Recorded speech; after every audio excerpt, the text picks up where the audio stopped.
And the Lagos Calabar Coastal Highway, designed to connect 6 states along the south-south and southwest regions, is not just a road but a potential economic game-changer in transportation, boosting regional trade and creating jobs across the coastline. However, the Nigerian government has recently announced updates to the project, including a cost-effective redesign and the resolution of several challenges such as land encroachment and environmental concerns. Despite this the government remains committed to completing the project, with Phase 1 scheduled for commissioning by May 2025. This next report by Victoria Konde has more details.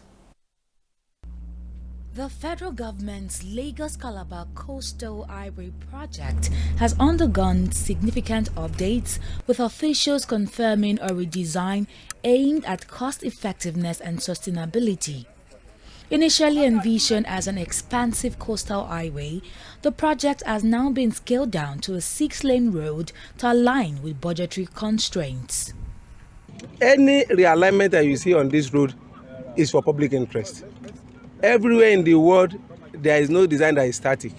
Design is bound to be reviewed as construction process is going on. And the review is basically for safety and economy. And the review that we are doing here is for public interest. And what we see when we are inspecting this road from beginning, we can see I'm going with the drawing. And every stage, anywhere you see that we stop, I will check the road design, and it comply with what we give the contractor. They follow it strictly. Speaking on the new direction, the Minister of Works, David Umahi, emphasized the need to utilize innovative and sustainable construction techniques. This approach will not only reduce costs, but also maintain the structural integrity and safety standards of the road. We can decide every 5 kilometers we have a lay bay where we connect all our CCTV to, and then we have vehicles and security within the cabin, there, so that the response time will be like 10 minutes.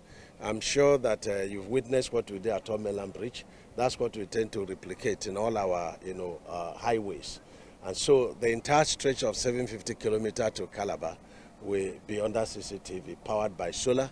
And then every 5 kilometers or 10 or 15, as we may agree, we will have a porter cabin where we have security posts, no blocking of the road. You will have a viewing center, and then you view the entire stretch, left and right. However, the project has not been without challenges. During an inspection, Minister Umahi raised concerns about the illegal conversion of strategic landmarks along the Lagos Calabar Highway corridor, including portions of the Lagos waterfront.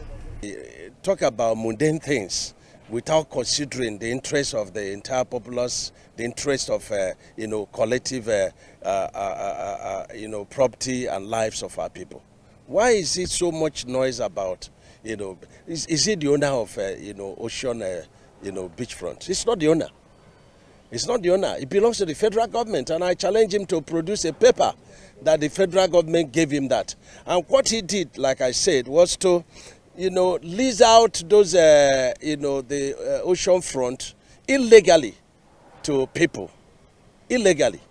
And so what we did, as directed by Mr. President, who has a human face, is that normally in law you don't pay for shanties, but he said we should pay, to alleviate the sufferings of the people. And we pay for all those shanties, but we pay directly to the owners of those shanties.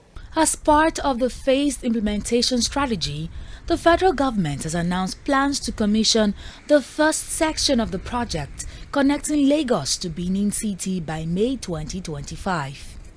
Continuously we have 20 kilometers to commission, and then we will have the route continuously, some field, totally, waiting settlement, and of course the completion of the remaining 27 kilometers minus 10, another 17 kilometers before the end of next year, God willing.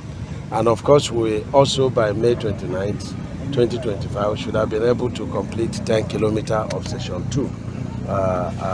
Which is 55 kilometers, going to stop at the border between Lagos and Ogun. Despite the redesign and challenges, Minister Umahi reiterated the government's commitment to delivering the project, calling for stakeholder collaboration to ensure its success. He also promised transparency in the execution process, highlighting the need for continuous engagement with affected communities and stakeholders.